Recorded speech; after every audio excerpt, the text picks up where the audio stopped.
नमस्कार दोस्तों, मैं अमर कुमार आज फिर पॉलिटी टेस्ट क्विज के साथ आपके साथ उपस्थित है। कुछ इसमें प्रश्न होंगे जो आप देखेंगे कि एग्जामिनेशन में किस तरह के प्रश्न पूछे जाते हैं, और ये पॉलिटी टेस्ट सीरीज का आज 8वां भाग है। इसी तरह से हम धीरे धीरे आगे बढ़ेंगे।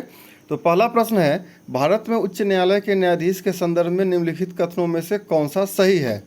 उच्च न्यायालय के न्यायाधीश के संदर्भ में ऑप्शन ए, उच्च न्यायालय का प्रत्येक न्यायाधीश अपना पद ग्रहण करने से पहले राज्य के राज्यपाल के समक्ष संविधान की 3री अनुसूची में दिए गए प्रारूप से शपथ लेता है या प्रतिज्ञान करता है। शपथ का मतलब वो होता है कि जो कहता है कि मैं ईश्वर की शपथ लेता हूँ, और प्रतिज्ञान का मतलब होता है वह जो कहता है कि मैं शपथ लेता हूँ।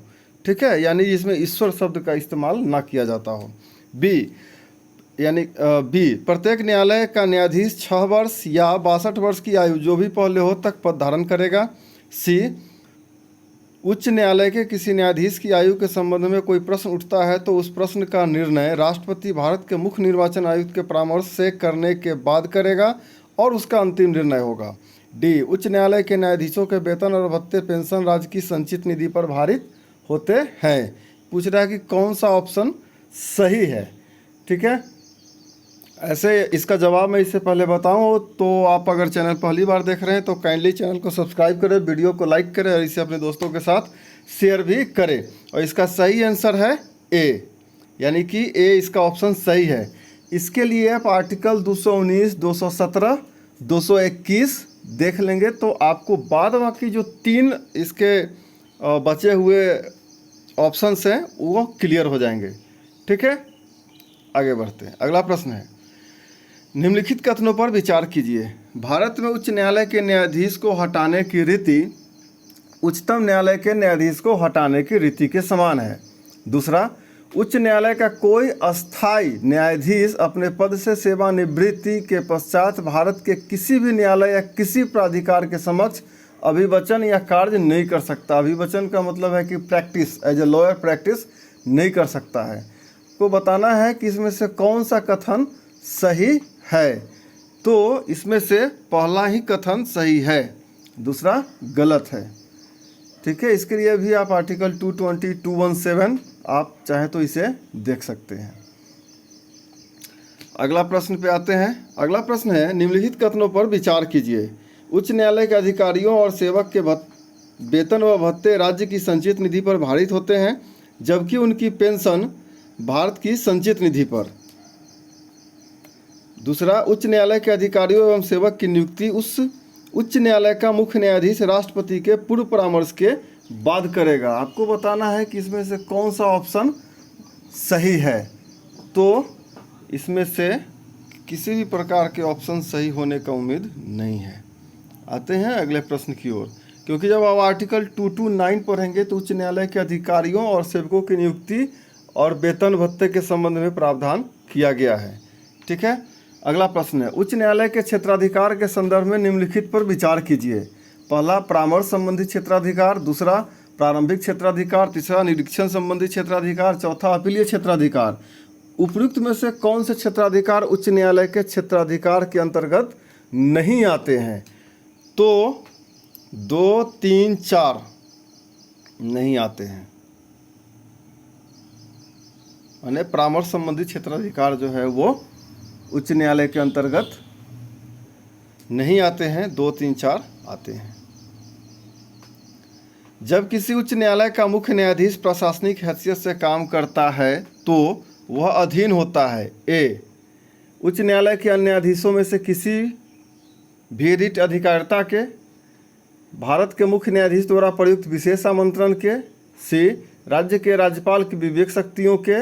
या डी, इस विषय में मुख्यमंत्री को प्रदत्त विशेष शक्तियों के।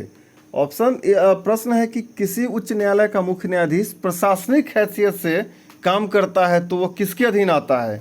तो वो ए के अधीन आता है। ए यानी उच्च न्यायालय के अन्य न्यायाधीशों में से किसी भी रिट के अधिकारिता के अधीन आता है। अगला प्रश्न है, निम्नलिखित कथनों पर विचार कीजिए। भारतीय नागरिकों के अधिकार को संरक्षित करने में उच्च न्यायालय सर्वोच्च न्यायालय की अपेक्षा अच्छी स्थिति में है।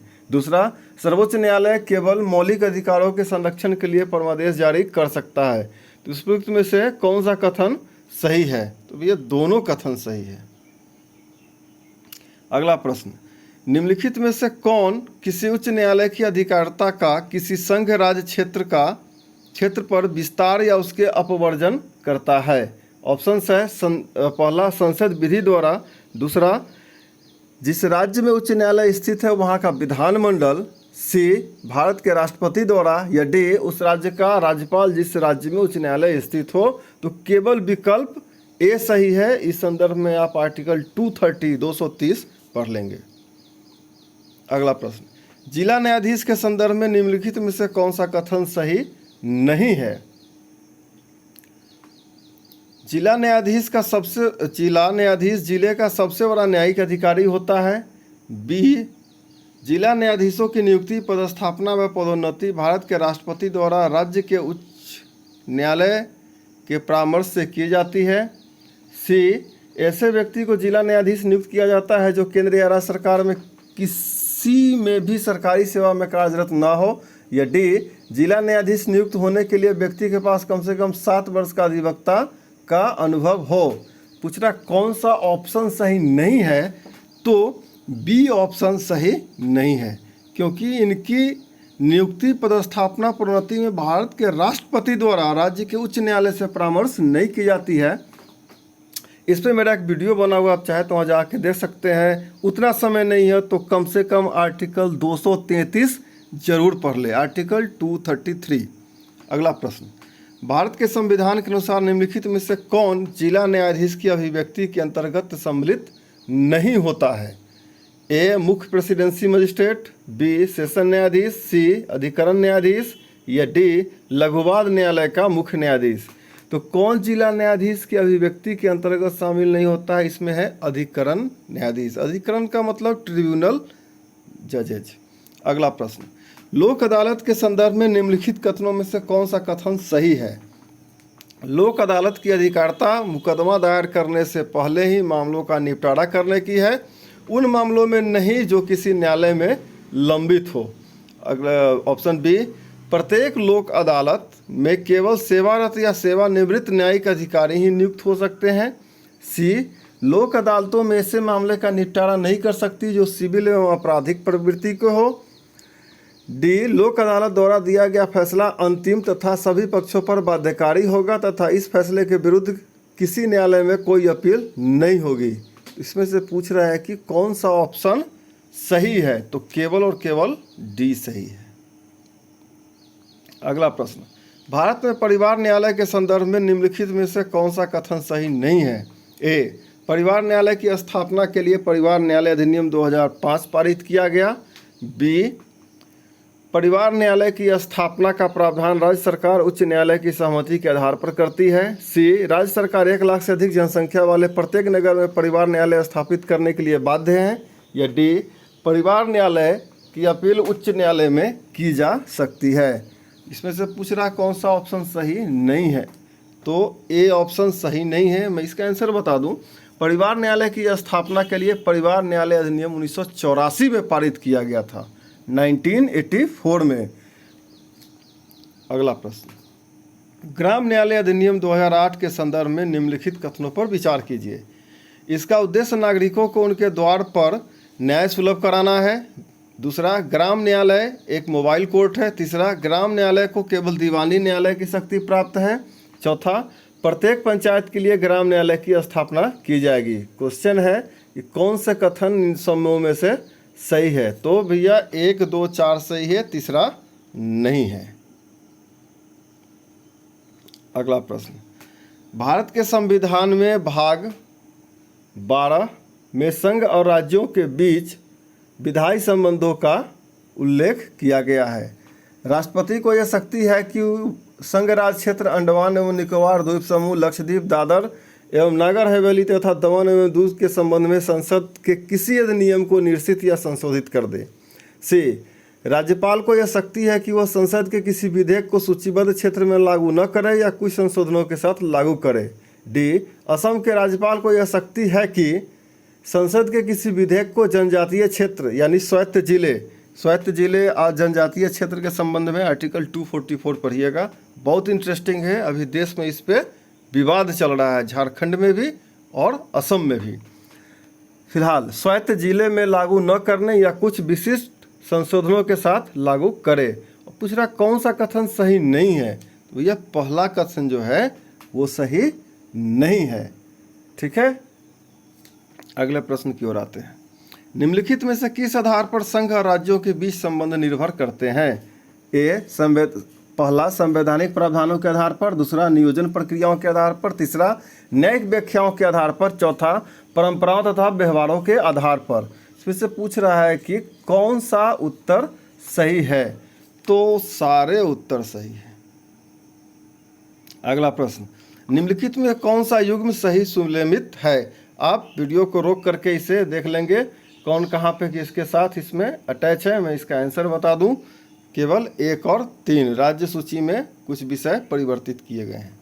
अगला प्रश्न, भारत में अवशिष्ट विधायी शक्तियों के संदर्भ में निम्नलिखित कथनों पर विचार कीजिए। पहला, भारत के संविधान में अवशिष्ट शक्तियों का उल्लेख स्पष्ट रूप से कहीं नहीं किया गया है।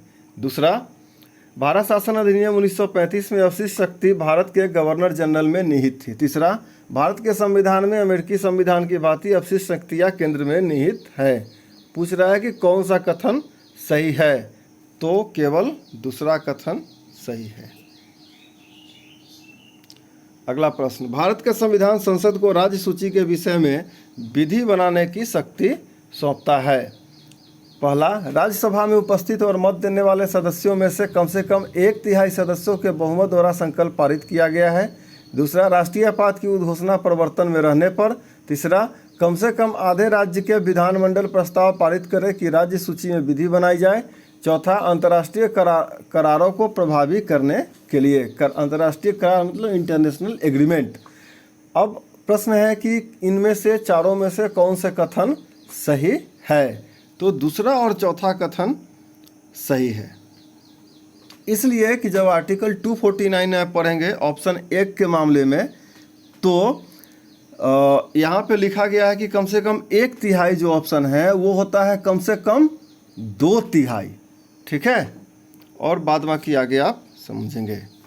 निम्नलिखित कथनों पर विचार कीजिए। पहला, आर्थिक और सामाजिक नियोजन। दूसरा, सेवाओं पर कर। तीसरा, जनसंख्या नियंत्रण और परिवार नियोजन। चौथा, शिक्षा। आपको बताना है कि इसमें से समवर्ती सूची से संबंधित कौन सा विषय है। समवर्ती सूची से संबंधित कौन सा विषय है, तो 1, 3, 4 जो है वो समवर्ती सूची। समवर्ती सूची का मतलब जिसमें राज्य और केंद्र सरकार, एक्चुअली केंद्र सरकार तो होता नहीं, वो संघीय सरकार होना चाहिए, लेकिन हम लोग बोलचाल की भाषा में केंद्र कहते हैं। तो 1, 3, 4। दूसरा, जो सेवाओं पे कर है वो अपना संघीय सरकार का हिस्सा है या संघीय सरकार उस पर कार्य करती है। भारतीय संविधान के अंतर्गत विषय तथा संबंधी सूची के संबंध में निम्नलिखित युग्म में से कौन सा एक सही सुनिश्चित नहीं है। आप वीडियो पॉज करके इसे देखेंगे, मैं इसका आंसर बता देता हूँ। शेयर बाजार जो है वो समवर्ती सूची में नहीं हो सकता है, वो संघीय सूची में है।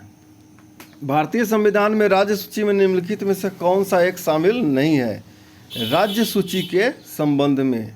ठीक है, इसे ध्यान रखेंगे। पुलिस, कानून व्यवस्था, कारागार और दंड प्रक्रिया संहिता, तो डी जो है वो नहीं हो सकता है राज्य सूची के मामले में। अगला प्रश्न, निम्नलिखित में से किन आयोगों समिति का संबंध केंद्र राज्य संबंध से नहीं है। ठीक है, नीचे जितना सारा आयोग या समिति है उनका संबंध केंद्र राज्य से नहीं रहा है। तो ऑप्शंस हैं सरकारिया आयोग, राजमन्नार समिति, इंद्रजीत गुप्ता समिति या पुंछी आयोग। आपको बताना है कि कौन सा उत्तर सही है। तो इंद्रजीत गुप्ता समिति का संबंध केंद्र राज्य से नहीं रहा है। एक्चुअली इंद्रजीत गुप्ता समिति का जो गठन था वो 1998 में किया गया था, जो कि चुनाव सुधार और जनप्रतिनिधित्व कानून 1951 वाला पे सुधार के लिए इनका गठन हुआ था। अगला प्रश्न, भारत में राज्यों के बीच सहयोग एवं समन्वय प्राप्त करने के लिए निम्नलिखित संस्थाओं में से कौन सी संविधानेतर संस्था या संस्थाएं हैं। संविधानोत्तर संस्था का मतलब है कि इनका वर्णन संविधान में तो नहीं है, लेकिन ये पैरेलली अपना कुछ ऐसा काम करते हैं जिसका वर्णन संविधान में नहीं होता है। पहला, राष्ट्रीय विकास परिषद। दूसरा, राज्यपालों का सम्मेलन, परिषद जो है वो ऊपर में पढ़ा जाए राष्ट्रीय विकास में। तो राज्यपालों का सम्मेलन, तीसरा क्षेत्रीय परिषद और चौथा अंतर्राज्यीय परिषद। तो इसका सही आंसर है पहला और दूसरा। ठीक है, जो करने के लिए राज्यों के बीच सहयोग करने के लिए, क्योंकि राष्ट्रीय विकास परिषद जो 1952 में बना था और राज्यपालों का सम्मेलन इसी कार्य के लिए किया जाता है। अगला प्रश्न है, निम्नलिखित में से कौन सा कथन सही नहीं है? संविधान में उपबंध है कि संसद विधि द्वारा अंतर्राज्यीय नदी या नदी दून के या उसमें जल के प्रयोग, वितरण या नियंत्रण के संबंध में किसी विवाद के न्याय निर्णय के लिए उपबंध कर सकेगी। बी, संविधान में उपबंध है कि संसद विधि द्वारा अंतर्राज्यीय विवादों को जांच करने और सलाह देने के लिए अंतर्राज्यीय परिषद का गठन कर सकेगी। सी, संसद ने वर्ष 1956 में अंतर्राज्यीय जल विवाद अधिनियम पारित किया। डी, संसद ने वर्ष 1956 में नदी बोर्ड अधिनियम पारित किया है। अब इसमें से पूछ रहा है कि कौन सा कथन सही नहीं है? तो बी, संविधान में उपबंध है कि संसद विधि द्वारा अंतर्राज्यीय विवादों को जांच करने और सलाह देने के लिए अंतर्राज्यीय परिषद का गठन कर सकेगी। ये बी ऑप्शन इसलिए गलत है क्योंकि आर्टिकल 260 जब आप पढ़ेंगे 263 तो राज्यों के मध्य तथा केंद्र व राज्यों के मध्य समन्वय के लिए अंतर्राज्यीय परिषद का गठन किया गया है और ये इसकी सिफारिश सरकारी आयोग किया था। तो इस बात को आप ध्यान रखेंगे। अगला प्रश्न, भारतीय संविधान के अनुच्छेद 312 में अखिल भारतीय सेवाओं के संबंध में प्रावधान किया गया है। इस संबंध में निम्नलिखित पर विचार कीजिए। आर्टिकल 312 बेहद इम्पोर्टेंट है। ठीक है, पहला है भारतीय प्रशासनिक सेवा यानी आईएएस, भारतीय पुलिस सेवा यानी आईपीएस, तीसरा भारतीय वन सेवा आईएफएस, चौथा भारतीय विदेश सेवा ये भी आईएफएस। तो निम्नलिखित में से कौन सी सेवाओं को अखिल भारतीय सेवा में शामिल किया गया है? तो भैया ये जो चार है वो भारतीय विदेश सेवा अखिल भारतीय सेवा में नहीं आता है। ठीक है, ऊपर से तीसरा ही केवल अखिल भारतीय सेवा है। 25वां प्रश्न जो कि आज का आखिरी प्रश्न है दोस्तों। तो मुझे लग रहा है कि आप वीडियो को एंजॉय कर रहे हैं, आपको प्रश्न अच्छे लग रहे हैं, तो चैनल पे बने रहिए, चैनल सब्सक्राइब कीजिए, इसे दोस्तों के साथ शेयर भी जरूर कीजिएगा। तो जल्दी से इस प्रश्न को खत्म करते हैं। ये आखिरी प्रश्न है। निम्नलिखित कथनों पर विचार कीजिए। भारत में प्रशासनिक सुधार आयोग का गठन हनुमंतैया की अध्यक्ष में 1966 में किया गया था। प्रथम प्रशासनिक सुधार आयोग, जिसको आप फर्स्ट ARC के नाम से जानते हैं। दूसरा, भारत में द्वितीय प्रशासनिक सुधार आयोग का गठन वीरप्पा मोइली की अध्यक्षता में वर्ष 2005 में किया गया था। आपको बताना है कि कौन सा कथन सही है। मैं रुक इसलिए रहा हूं कि आप थोड़ा देर के लिए सोचे जरूर। मैं बताऊं कि केवल ऑप्शन 2 सही है, इसलिए कि जो फर्स्ट ARC था, प्रथम प्रशासनिक सुधार आयोग का गठन 5 जनवरी 1966 को मोरारजी देसाई के अध्यक्ष में किया गया था। लेकिन मोरारजी देसाई के बाद में के हनुमंतैया को इसका अध्यक्ष बनाया गया, क्योंकि उस समय मोरारजी देसाई को उप प्रधानमंत्री बना दिया गया था। इस बात को याद रखेंगे। और उसी तरीका से वीरप्पा मोइली के मामले में 2005 में वीरप्पा मोइली को इनका अध्यक्ष बनाया गया था सेकेंड ARC का, लेकिन 2009 में वीरप्पा मोइली त्याग पत्र दे दिए थे, इस अध्यक्ष पद को छोड़ दिए थे, तो R रामचंद्रन को इसका अध्यक्ष बनाया गया था। और एक चीज़ और एडिशनल मैं बता दूं कि जयप्रकाश नारायण सेकेंड ARC के सदस्य थे। जयप्रकाश नारायण जो साउथ इंडिया के किसी भाग से चुनाव लड़ते थे, बिहार वाले जयप्रकाश नारायण नहीं। तो ये जयप्रकाश नारायण जो सेकेंड ARC के मेंबर थे वो 2007 में इस्तीफा दे दिए थे। तो दोस्तों आज के लिए इतना ही है। चैनल के साथ जुड़े रहिए, मिलते हैं अगले वीडियो में। Thank you.